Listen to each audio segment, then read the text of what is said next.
नमस्कार दोस्तों, हमेशा की तरह एक बार फिर बेहतरीन क्वेश्चन के साथ इलेक्ट्रीशियन ट्रेड के लिए प्रैक्टिस सेट लेकर हम आपके सामने उपस्थित है, जो कि कोई भी टेक्निकल का एग्जाम दीजिए सबके लिए इंपोर्टेंट होने वाला है। और इसके पहले जितना भी हम प्रैक्टिस सेट कराते हैं सब क्वेश्चन देखकर ही एग्जाम में आप बैठिएगा। आपको एग्जाम में एकदम क्वेश्चन लगेगा कि कहीं ना कहीं हम देखे हैं क्वेश्चन को, चुन चुन कर क्वेश्चन हम लेते भी हैं आपके लिए। चलिए, क्या है आज का पहला क्वेश्चन कि ऐसा फ्यूज जो कि निर्धारित विद्युत धारा के मान से काफी अधिक धारा भी केवल कुछ क्षणों के लिए सह सके कहलाता है। देखिए, फ्यूज से क्वेश्चन है, अब पूछ रहा है कि जो उसकी रेटिंग करंट है उससे ज्यादा भी करंट कुछ समय के लिए सहन कर सकता है, वह कौन सा फ्यूज है?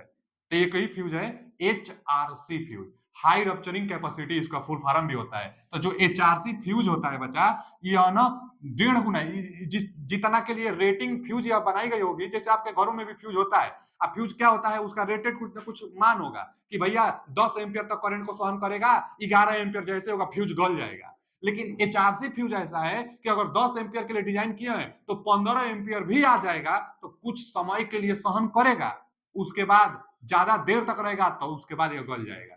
तो यानी कुछ समय के लिए रेटेड करंट से ज्यादा करंट सहन करने वाला कौन सा फ्यूज होता है? तो HRC फ्यूज होता है, जो जिसकी रेटिंग एमबीए में होती है और दो तीन सेकंड के लिए सहन कर सकता है। अगर कम करंट है तो 10-12 सेकंड तक सहन कर सकता है। लेकिन अगर एमबीए में इसकी रेटिंग है, एमबीए में करंट है, तो दो सेकंड तक करंट को सहन कर सकता है। और कितना गुना? तो यह पूछता है क्वेश्चन, 1.5 गुना।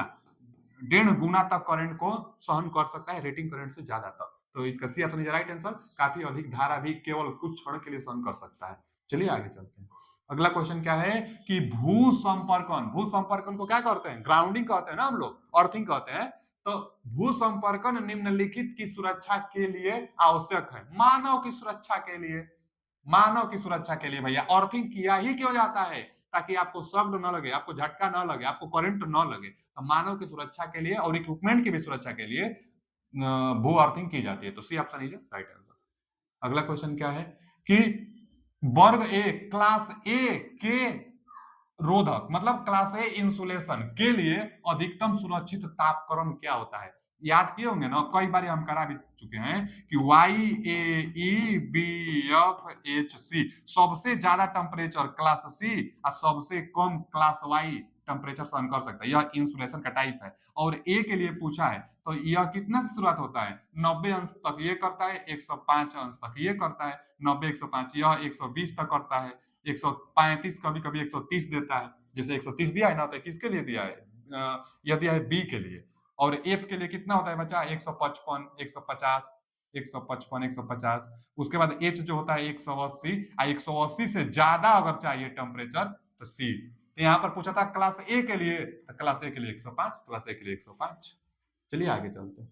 अगला क्वेश्चन क्या है कि वोल्ट मीटर के प्रचालन के लिए विभव ट्रांसफार्मर, मतलब विभव ट्रांसफार्मर को क्या कहते हैं? जो पोटेंशियल को मेजर करता है, विभवांतर को जो मापता है। तो वोल्ट मीटर के प्रचालन के लिए विभव ट्रांसफार्मर का प्रयोग उच्च वोल्टेज को निरापद वोल्टेज तक घटाने के लिए किया जाता है। प्राइमरी में फेरों की संख्या क्या होगी?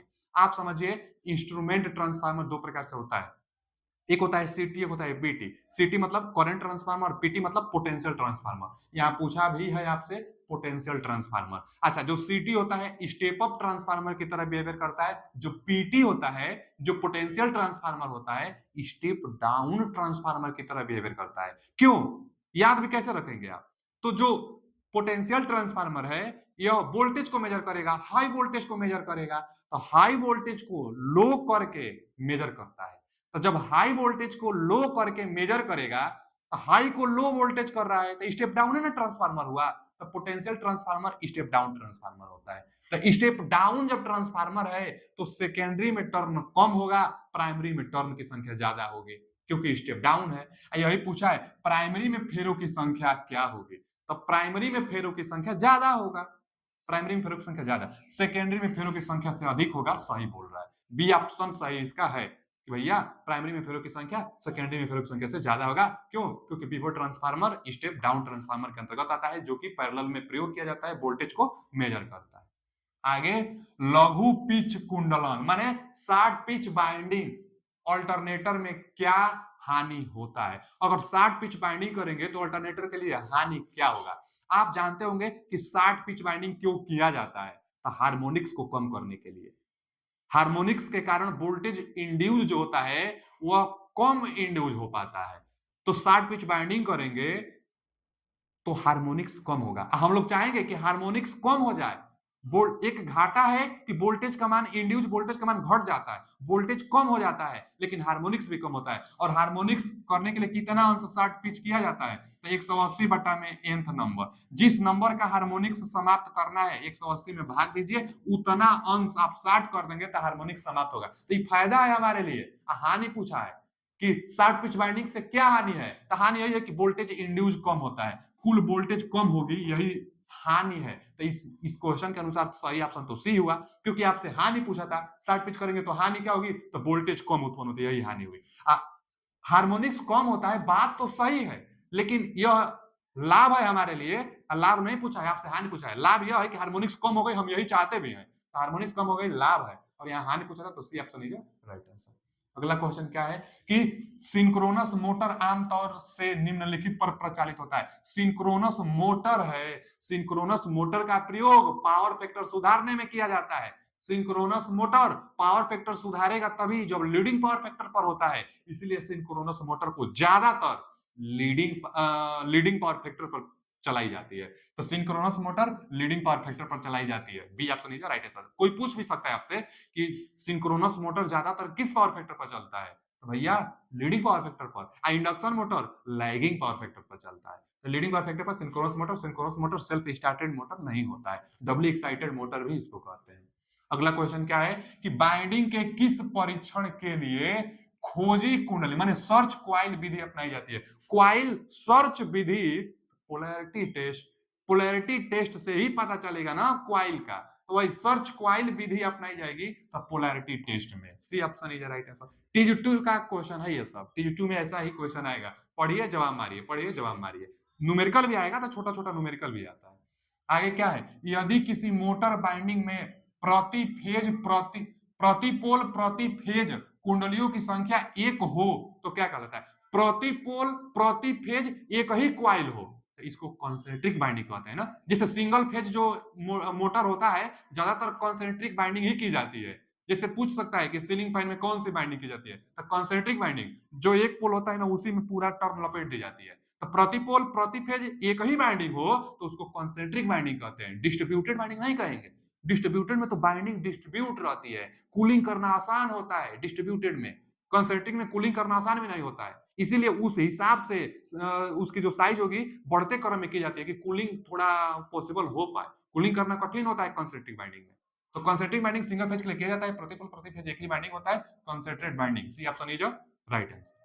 अगला क्वेश्चन क्या है कि निम्नलिखित में से कौन सा जैसे गैस डिस्चार्ज लैंप है? गैस डिस्चार्ज मतलब गैस आयनाइज होगी उसके बाद रोशनी देगा। तो बताइए ना, सोडियम वाष्प लैंप एकदम सही है, गैस डिस्चार्ज लैंप है। सोडियम वाष्प लैंप में क्या होता है कि इसको पीला कलर का रोशनी देता है, स्ट्रीट लाइट में इसका प्रयोग किया जाता है। 10-12 सेकंड तक लग जाता है इसको स्टार्ट होने में।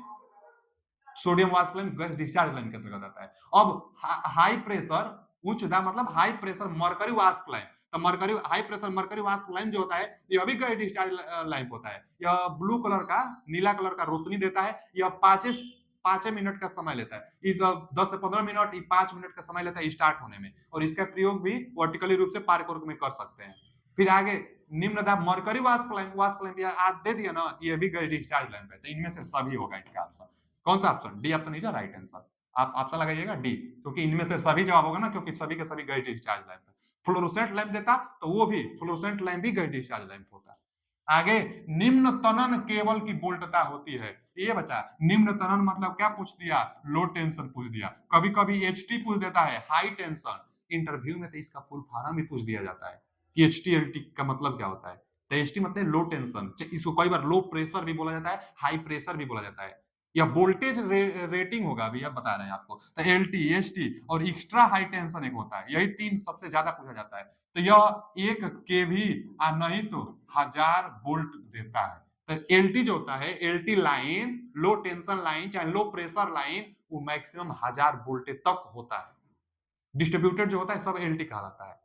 एचटी डिस्ट्रीब्यूटेड ट्रांसफार्मर के पास जो आता है केबल उसको हम लोग एचटी कहते हैं, हाई टेंशन केबल कहते हैं, हाई टेंशन। तो यह कहां से होता है, 1 केवी से लेकर 11 केवी तक होता है, 1 से 11 केवी तक एचटी के अंतर्गत आता है। 11 से 33 केवी तक, 11 से 33 केवी तक अगर पूछेगा तो एक्स्ट्रा हाई टेंशन कहेंगे। तो 33 केवी तक एक्स्ट्रा हाई टेंशन में आएगा। यहाँ पूछा है आपसे एलटी के बारे में, 1000 लो टेंशन है 1000, D option is right answer.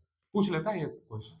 अगला क्वेश्चन क्या है कि कार्बन जिंक सेल जिसको लेक्लांचे सेल कहते हैं, जो कार्बन होता है कार्बन जो होता है वो बीच में पॉजिटिव का कार्य करता है और जो बाहर बाहर होता है ना वो जिंक वो निगेटिव का कार्य करता है। और लेक्लांचे सेल जिसको लेक्लांचे सेल में विध्रुवक जिसको डीपोलराइजर का क्या कार्य होता है। देखिए जो लेक्लांचे सेल होता है ना यह एक ऐसा सेल होता है कि लेक्लांचे सेल में डीपोलराइजर का कार्य क्या होता है। तो पहले तो पोलराइजर आप समझिए, पोलराइजर क्या होता है कि पॉजिटिव जो कार्बन का जो पॉजिटिव प्लेट होगा, पॉजिटिव प्लेट के पास हाइड्रोजन आयन एकत्रित हो जाते हैं जिसको पोलराइजर कहते हैं, पोलराइज कहते हैं, ध्रुवक कहते हैं। पॉजिटिव के पास हाइड्रोजन आयन आ जाती है तो अब उस हाइड्रोजन आयन को हटाने के लिए डीपोलराइज की जाती है। तो वही पूछा है आपसे कि डीपोलराइजर का क्या संबंध होता है। तो उत्पन्न हुई हाइड्रोजन को जल में परिवर्तित करना ही डीपोलराइजर कहलाता है। तो सही बात है ए ऑप्शन, डीपोलराइजर जो हाइड्रोजन आयन पॉजिटिव प्लेट के पास बना है उसको हटाने के लिए किया जाता है। तो A option is right answer. चलिए अगला क्वेश्चन क्या है कि 3 फेज इंडक्शन मोटर का स्टार्टर निम्नलिखित में से कौन सा नहीं है। कौन सा नहीं है आपसे पूछ लिया है। अच्छा जी, सीधे ऑनलाइन का मतलब डायरेक्ट ऑनलाइन स्टार्टर 5 एचपी तक प्रयोग किया जाता है, ये तो सही है इंडक्शन मोटर के लिए। स्लिप रिंग इंडक्शन मोटर के लिए स्टार्टर, ये भी सही है, स्लिप रिंग मोटर स्टार्टर होता है स्लिप रिंग के लिए। फिर आगे स्टार डेल्टा स्टार्टर, ये भी होता है star delta starter induction motor के लिए। कौन सा नहीं है तो 3 पॉइंट स्टार्टर नहीं है इंडक्शन मोटर के लिए, क्योंकि 3 पॉइंट स्टार्टर हम बताए थे आपको शंट मोटर के लिए होता है, डीसी शंट मोटर के लिए होता है, या डीसी मशीन के लिए, डीसी शंट मोटर के लिए होगा। यहाँ इंडक्शन की बात कर रहे थे, यह 3 है, यही नहीं है, नहीं वाला आपसे पूछा हुआ था। चलिए आगे चलते हैं। अगला क्वेश्चन, भू संपर्कन इलेक्ट्रोडों के बीच न्यूनतम दूरी होनी चाहिए। तो आप भू संपर्कन माने जब आप इलेक्ट्रोड करेंगे, अर्थिंग करेंगे, तो 2 इलेक्ट्रोडों के बीच की न्यूनतम दूरी कम से कम 2 मीटर होती है। यही पूछा है ना आपसे कि 2 अर्थिंग इलेक्ट्रोडों के बीच की न्यूनतम दूरी 2 मीटर होता है। ये आपने राइट आंसर। अच्छा एक क्वेश्चन यह भी पूछता है कि कोई बिल्डिंग है तो बिल्डिंग का जो दीवार होगा, बिल्डिंग जो है, भवन जो है, भवन से कितना दूर अर्थिंग करनी चाहिए। तो भवन से 1.5 मीटर दूर अर्थिंग करनी चाहिए। तो जो 1.5 मीटर दिया है यह भवन से दूर पूछता तब बताते। 2 इलेक्ट्रोड के बीच की दूरी पूछा है तो 2 मीटर आप बताइएगा। इसमें कौन सा option, A option is right answer. अगला क्वेश्चन, वोल्टाइक अथवा लेक्लांचे सेल, फिर आ गया ना लेक्लांचे सेल में पॉजिटिव इलेक्ट्रोड के चारों ओर हाइड्रोजन आयन का एकत्र होना पोलराइज कहलाता है। हाइड्रोजन आयन को जल में परिवर्तित करना डीपोलराइज कहलाता है। तो एक क्वेश्चन था डीपोलराइज का, अब यहाँ हाइड्रोजन आयन बनेगा तो पोलराइज कहेंगे, पोलराइज कहेंगे, हिंदी में दिया है polarize, B option is right answer. अगला क्वेश्चन क्या है कि निम्नलिखित में से कौन से मोटर सबसे कम शोर करता है। शोर ही नहीं करता है, नॉइजलेस होता है, हिस्टेरिसिस मोटर। इसमें देखिए दिया है hysteresis motor, D option is right answer. Hysteresis motor एक सिंगल फेज सिंक्रोनस मोटर होता है जो सिंक्रोनस स्पीड पर चलता है। इसका प्रयोग टेप रिकॉर्डिंग में किया जाता है, क्यों, क्योंकि वहां पर आवाज न हो और रिकॉर्ड अच्छा से कर सके। तो हिस्टेरिसिस मोटर का जो रोटर होगा क्रोम स्टील का बनाई जाती है, क्वेश्चन भी पूछ लेता है। तो क्रोम स्टील का रोटर बनाया जाता है हिस्टेरिसिस मोटर में, यह नॉइजलेस होता है, आवाज नहीं करता है। इन्वर्सल मोटर मिक्सचर में होता है। अगला क्वेश्चन क्या है, तुल्यकालिक मोटर का भी कर्व किनके संबंध में बनाया जाता है। एक होता है भी कर्व, एक होता है इनवर्स कर्व, इनवर्स भी कर्व। तो भी कर्व किसके बीच बनता है, जो भी कर्व बनता है यह आर्मेचर करंट और फील्ड करंट के बीच बनता है, या भी कर्व ऐसे होता है, यही भी कर्व है। और अब क्या होता है यहाँ पर ना नॉर्मल एक्साइटेशन जिसको यूनिटी पावर फैक्टर कहते हैं, यह मोटर है ना, तो मोटर में इधर लीड होता है और इधर लैग होता है, जानते रहिएगा। अब इधर ओवर एक्साइटेशन पर लीडिंग मिलेगा और ओवर एक्साइटेशन पर लीडिंग मिलेगा और यही पावर फैक्टर सुधारेगा सिंक्रोनस मोटर के लिए। और ओवर एक्साइटेशन है तो डीमैग्नेटाइज भी होता है, ये भी जानते रहिएगा। यह भी कर्व है। एक होता है ना और एक कर्व बनता है जिसको हम लोग इनवर्स भी कर्व कहते हैं। तो ये किसके बीच में बनता है? Power factor and field current के बीच में बनता है। तो यहाँ अब देख लीजिए, पूछा है आपसे वी कर्व के बारे में, तो field current and armature current सही है। यहाँ field current and power factor तो इनवर्स वी कर्व के लिए है। अब वी कर्व पूछा था तो इसका जवाब B option is right answer. अगला क्वेश्चन क्या है कि वायरिंग जो भवन निर्माण में योजित और क्रियान्वित करने हेतु अपेक्षित है, कौन सा वायरिंग है जो अच्छा है भवन में वायरिंग करने के लिए? तो क्लिट वायरिंग तो टेम्पररी वायरिंग है, सबसे बेकार वायरिंग है। दो क्लिटों के बीच की मैक्सिमम दूरी 60 सेमी होता है। यही क्वेश्चन बनता है। बैटन तो रेलवे पर पहले किया जाता था। कंड्यूट सतह वायरिंग, एक कंड्यूट कंसील्ड वायरिंग, ये दोनों का दोनों फेमस है। सबसे अच्छा इसमें पूछा है तो आप लगाइएगा डी अपनी जो राइट आंसर। कंसील्ड वायरिंग मतलब छिपा हुआ वायरिंग, जो दीवार के अंदर अंदर छिपा हुआ होता है, सबसे अच्छा होता है, सबसे बेस्ट होता है, भवनों में वही करनी चाहिए। अगर बजट कम है, थोड़ा सा पैसा कम चाहिए, तब कंड्यूट सतह वायरिंग करिए। कंड्यूट ही रहेगा लेकिन सरफेस पर आपको दिखाई देगा। लेकिन सबसे अच्छा पूछा था यहाँ पर, भवन निर्माण में योजित और क्रियान्वित करने हेतु अपेक्षित है, तो D option right answer, conduit concealed wiring. चलिए आगे चलते हैं। सबसे अच्छा और सबसे महंगा भी यही है। आगे भैया, विद्युत गीजर, गीजर पूछ दिया है। गीजर पानी को गर्म करने के लिए बनाई जाती है, और जो गीजर होता है इसमें दो दो टैंकर होता है, और दो जो टैंकर होगी तो दोनों टैंकरों के बीच में आखिर यहाँ पर क्या भरा जाएगा? तो ग्लास वूल, कांच का रुई भरा जाता है, कांच का रुई, ताकि पानी हमेशा ज्यादा देर तक गर्म रह सके। टेम्परेचर तुरंत बाहर, अगर ग्लास का रुई नहीं भरेंगे ना तो तुरंत ठंडा हो जाएगा पानी, पानी ज्यादा देर तक गर्म रह सके इस गीजर में, इसलिए ग्लासुल, ग्लासुल मतलब कांच का रुई, कांच का रुई लगाई जाती है। तो जो गीजर होता है इसमें एक न थर्मोस्टेट लगाई जाती है। थर्मोस्टेट जो इसमें हीटिंग एलिमेंट रहेगा, तो हीटिंग एलिमेंट के साथ सीरीजे में थर्मोस्टेट जुड़ा रहता है। थर्मोस्टेट टेम्परेचर को कंट्रोल करता है। और थर्मोस्टेट बनाई कैसे जाती है? तो दो धात्विक पत्ती से बनाई जाती है। दो धात्विक, दो विभिन्न प्रकार की पत्ती रहेगी, और ज्यादा टेम्परेचर आएगा तो वह सिकुड़ जाती है, जिससे ओपन हो जाता है। हीटिंग एलिमेंट के साथ सीरीजे में जुड़ा रहता है थर्मोस्टेट, टेम्परेचर को कंट्रोल करेगा ना, क्योंकि ज्यादा हीट होगा तो ओपन हो जाएगा, और कम हीट होगा तो फिर से वो संपर्क बना लेगा। तो ज्यादा हीट पर ओपन, कम हीट पर संपर्क बना लेगा, गर्म करता रहेगा। कितना अंश तक? तो 32 अंश सी से लेकर 88 88 अंश सी तक, 32 से 88 अंश सी तक इसका टेम्परेचर को कंट्रोल बनाए रखता है थर्मोस्टेट, जो कि एलिमेंट के साथ सीरीज में जुड़ा रहता है। दो बाइमेटेलिक पट्टी से बनता है। तो पूछा है गीजर में ताप नियंत्रण, टेम्परेचर कंट्रोल, जिसको थर्मोस्टेट कहते हैं, किस तरह जुड़ा रहता है? तो हीटिंग एलिमेंट के साथ श्रेणी में। C option is right answer. Temperature भी पूछता है। अगला क्वेश्चन क्या है कि आमतौर पर निम्नलिखित में से किस वितरण प्रणाली का प्रयोग नहीं किया जाता है? अच्छा, 3 फेज 4 वायर डिस्ट्रीब्यूटर में किया जाता है। टेपिंग की व्यवस्था इसी पर होती है।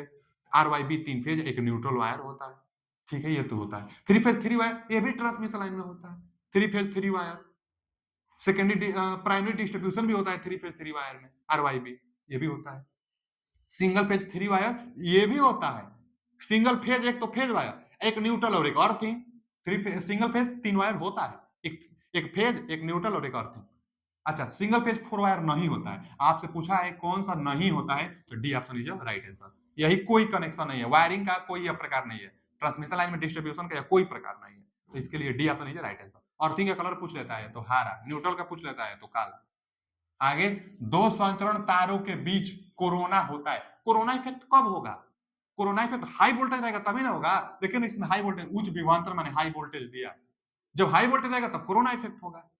डीसी में कोरोना इफेक्ट बहुत कम होता है, एसी में कोरोना इफेक्ट सबसे ज्यादा होता है। कोरोना इफेक्ट यही है कि वायलेट कलर का ना रोशनी दिखने लगता है। कोरोना रिंग भी लगाई जाती है, चाहे जो वायर होता है वही जलने लगता है, आवाज करने लगता है, इसी को कोरोना इफेक्ट कहते हैं। और कोरोना इफेक्ट होता कब है? जब हाई वोल्टेज रहता है तब होता है। तो C option is right answer. अगला क्वेश्चन क्या है? तुल्यकालिक मोटर में, सिंक्रोनस मोटर में डैम्पर बाइंडिंग, मंदन बाइंडिंग का मतलब डैम्पर बाइंडिंग, डैम्पर बाइंडिंग का प्रयोग सामान्यतः किया जाता है। तो डैम्पर बाइंडिंग सिंक्रोनस अल्टरनेटर हो अथवा सिंक्रोनस मोटर हो, दोनों में करेंगे। अगर मोटर है तो डैम्पर बाइंडिंग हॉन्टिंग इफेक्ट को कम करेगा, उसको स्टार्ट कराने में भूमिका प्रदान करता है। जैसे सिंक्रोनस मोटर सेल्फ स्टार्टेड नहीं ना होता है जी, सिंक्रोनस मोटर सेल्फ स्टार्टेड नहीं होता है, सेल्फ स्टार्टेड बनाने के लिए डैम्पर बाइंडिंग करेंगे। हॉन्टिंग इफेक्ट मतलब वेरिएशन करने लगता है, कंपन आने लगती है, उसको समाप्त करने के लिए डैम्पर बाइंडिंग करेंगे। तो वही पूछा है आपसे। सिंक्रोनस मोटर में डैम्पर वाइंडिंग का कार्य क्या होता है? हॉन्टिंग को रोकना और स्टार्टिंग वाला अंगुल उत्पन्न करना, एकदम सही है। हॉन्टिंग को रोकेगा और स्टार्टिंग में उसको टार्क देगा, टार्क प्रोवाइड कराएगा ताकि स्टार्ट सेल्फ स्टार्ट हो सके। तो D option is right answer. अगला क्वेश्चन क्या है कि बहुमंजिला भवनों में, जो बहुत मंजिला वाला भवन है, उद्देश्य क्या, निम्नलिखित उद्देश्य से त्वरित चालक और लाइटनिंग अरेस्टर कहते हैं। तो त्वरित चालक की व्यवस्था की जाती है, तो लाइटनिंग अरेस्टर की व्यवस्था की जाती है, किस लिए की जाएगी? तो लाइटनिंग अरेस्टर का व्यवस्था इसीलिए किया जाता है कि हाई वोल्टेज जब आएगी, जब बिजली गिरेगी हाई वोल्टेज में, तो हाई वोल्टेज को ग्राउंडिंग की जा सके। तो लाइटनिंग अरेस्टर की व्यवस्था की जाती है त्वरित विद्युत को, हाई वोल्टेज को, बिजली जो चमकेगी उसकी वोल्टेज को त्वरित चालक माने लाइटनिंग अरेस्टर के माध्यम से पृथ्वी में भेजने के लिए, हाई वोल्टेज को पृथ्वी में भेजने के लिए लाइटनिंग अरेस्टर का प्रयोग किया जाता है। तो आज के लिए इतना ही, मिलते हैं अगले वीडियो में। पीडीएफ पाने के लिए टेलीग्राम लिंक लगा, उससे ज्वाइन हो जाइए। वीडियो कैसा लगा कमेंट करके आप जरूर बताइए, कुछ बच्चों को शेयर कीजिए। मिलते हैं अगले वीडियो में, थैंक यू।